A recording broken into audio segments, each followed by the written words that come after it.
and welcome to another First Five. Today we find ourselves in 1 Corinthians chapter 13. And this chapter is often called the love chapter or the chapter of love, however you would want to word it.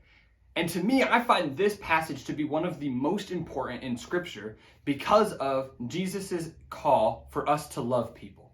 I think this passage does a great job at describing what love looks like and describing what is necessary for something to be considered love. So I'm going to read the entire chapter because I think that the words of the Lord, the words of Scripture, are more important than mine. So I'm going to read this whole passage, and then I have one detail that I want to talk about before we're done this morning. 1 Corinthians chapter 13 says this: "If I speak in the tongues of men and of angels, but have not love, I am only a resounding gong or a clanging cymbal.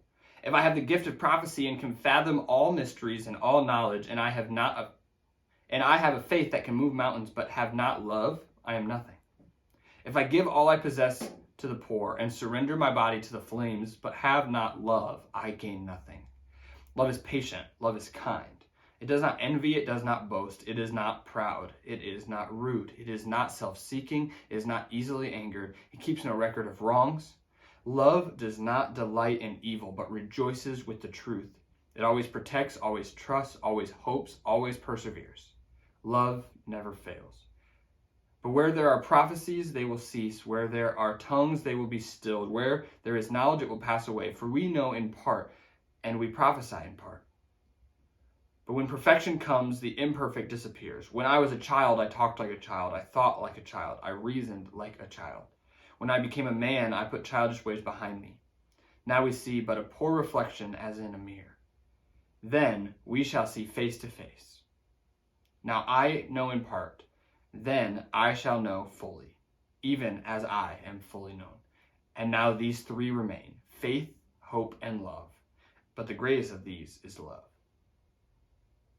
I love that he ends the passage, the chapter, talking about growth. Talking about how we no longer act the ways of our youth because we are no longer youth.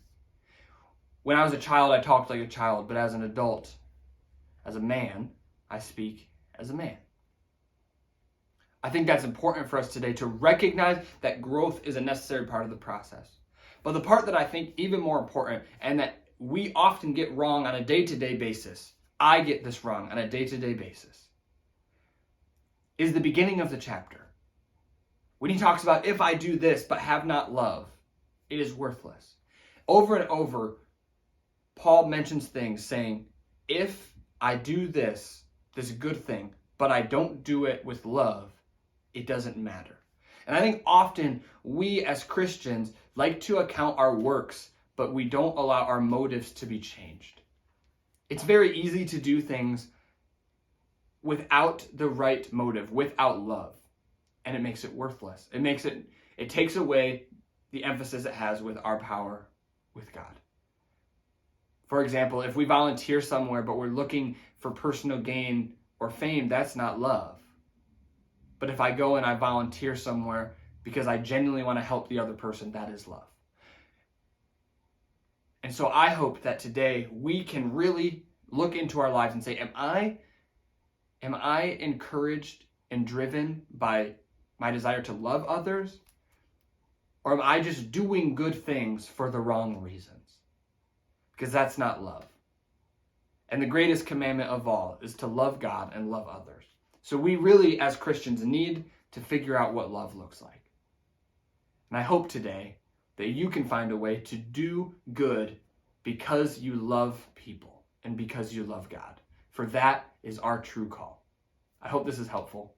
And we'll see you later for another First Five.